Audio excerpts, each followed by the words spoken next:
Kippour, la lutte, ensemble, c'est la règle de 3 de Rami Elhanan et Bassam Aramin. En 1973, le soldat israélien Rami Elhanan combat pendant la guerre du Kippour où il perd de nombreux amis. Lorsque l'armée le libère, il décide de rompre avec tout engagement politique ou social.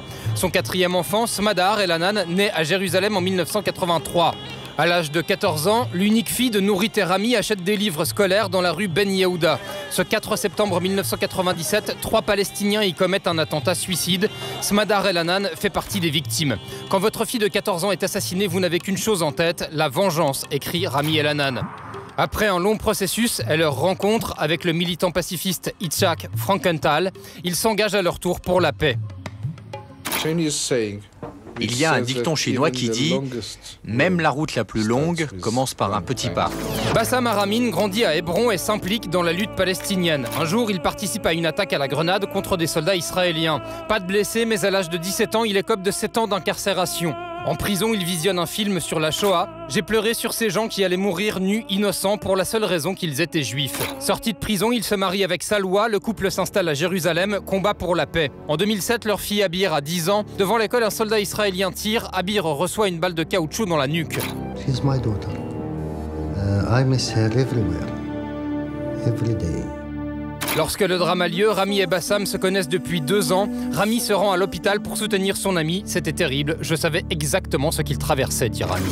Ensemble, ils dirigent aujourd'hui l'association The Parent Circle qui prône la réconciliation entre les deux peuples. Ils s'expriment dans les médias, donnent des conférences, voyagent dans le monde entier.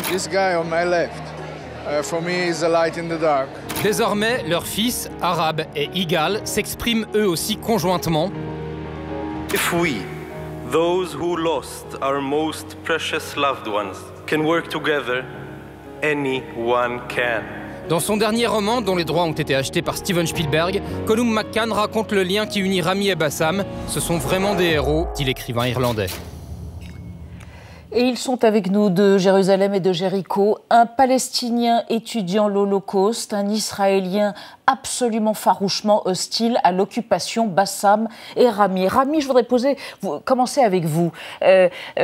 Abir, tué d'une balle dans la nuque à 10 ans par un soldat israélien, et votre fille Smadar, victime de 3 kamikazes du Hamas, elle avait 14 ans. Ceci devrait mener les 2 hommes que vous êtes à chercher la vengeance, à vouloir du sang et à vouloir, c'est ça, la vengeance. Qu'est-ce que vous avez comme ressources intérieures pour avoir surmonté cet appel du meurtre et pour être rentré dans une forme de fraternité et de non-violence?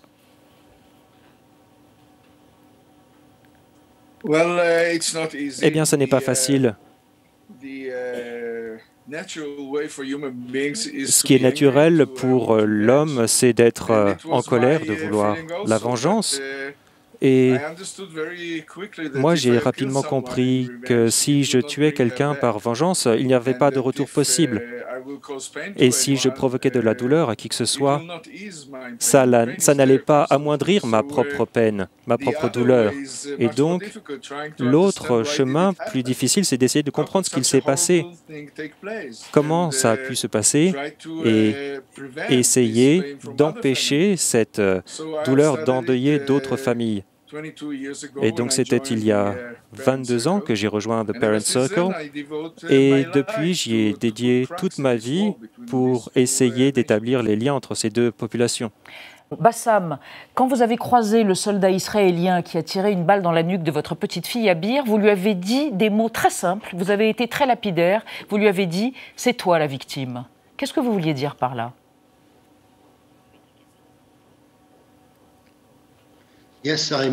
Oui, c'est ce que j'ai voulu dire, c'était la victime, c'est lui la vraie victime.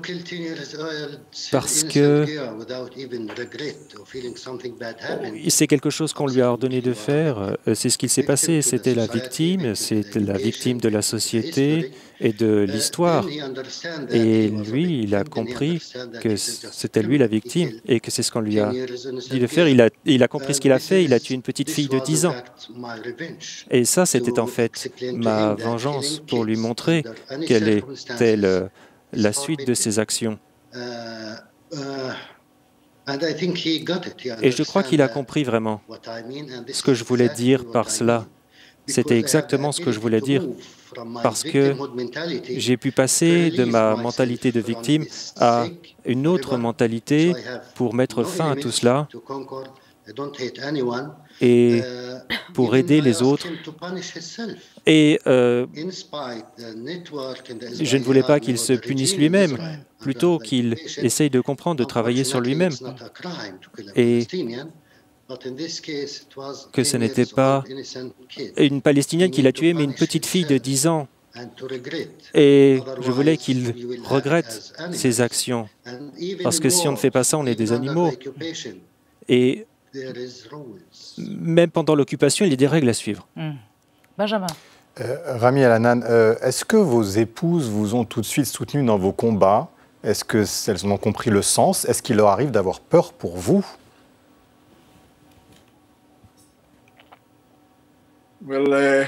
Eh bien, mon épouse, c'est la lumière de ma vie quand on est ensemble.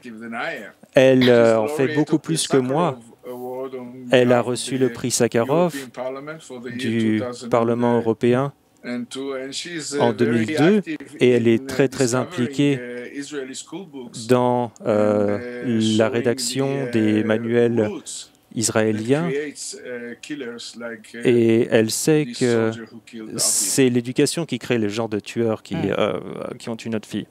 Bassam, vous avez dit, et ça a été repris par Colum McCann dans son roman, ceux qui nous gouvernent préfèrent la violence car ils peuvent contrôler la violence alors qu'ils sont désarçonnés par la non-violence. Vous incarnez la non-violence l'un et l'autre. Qu'est-ce que vous entendez par là ?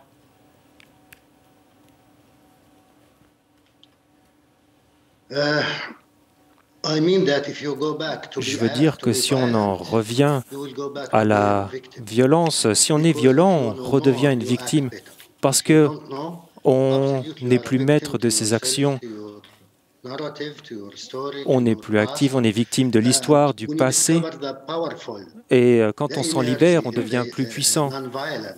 Et quand on devient non-violent, on maîtrise sa personnalité et on découvre que c'est la seule façon de gérer tous les conflits et que ça fonctionne. Et ça vous permet de conserver votre humanité en tant qu'être humain. Vous allez toujours pouvoir gagner parce que nos instincts nous incitent à traiter les choses très violemment. Mais il faut comprendre ce que c'est que d'être non-violent.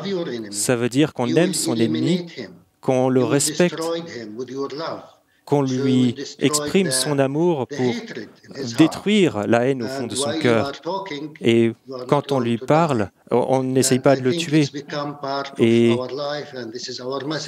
cette haine qui gouverne nos vies doit être éradiquée. Et donc, il faut agir.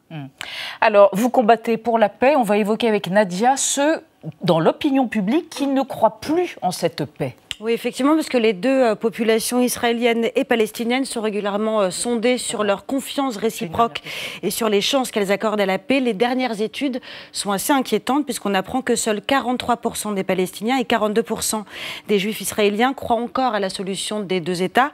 C'est le taux le plus bas depuis 4 ans et ce pessimisme, il est particulièrement présent chez les jeunes. Ceux qui sont nés après l'échec des accords de paix d'Oslo pensent que le conflit ne se résoudra jamais. Et puis enfin, le niveau de confiance entre les deux peuples est au plus bas. 90% des Palestiniens et 79% des Israéliens pensent que l'autre camp n'est pas digne de confiance. Rami El-Hanan, qu'est-ce que vous pourriez dire à ces personnes, et peut-être en particulier aux jeunes, pour les faire changer d'avis ?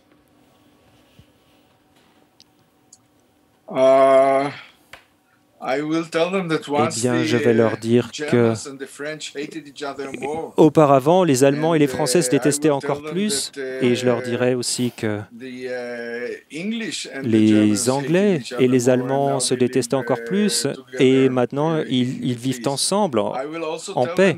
Je leur dirai aussi que les Palestiniens n'ont pas tué 6 millions de Juifs et les Israéliens n'ont pas tué 6 millions de Palestiniens. Et maintenant, il y a des ambassadeurs israéliens à Berlin et des ambassadeurs allemands à Jérusalem, à Tel Aviv. Et tout peut changer si on respecte l'autre côté, si on parle à l'autre côté, si on l'écoute également.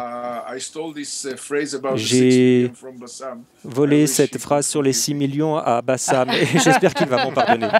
Je pense qu'il vous pardonnera. Et merci, vous êtes intervenu sur une chaîne franco-allemande, mais je sais que vous le savez, Rami et Bassam. Merci infiniment. Vous êtes d'extraordinaires hommes de bonne volonté, comme on dit, et vous êtes les personnages réels et les héros de ce roman absolument incroyable, À Pays Rogon, que je remontre. Il n'est pas encore publié en Israël. J'espère que ça viendra, en tout cas que les Israéliens et les Palestiniens se le procureront ailleurs. Voilà, il faut le lire. Merci et merci au traducteur Anthony Roger. Merci à tous les deux.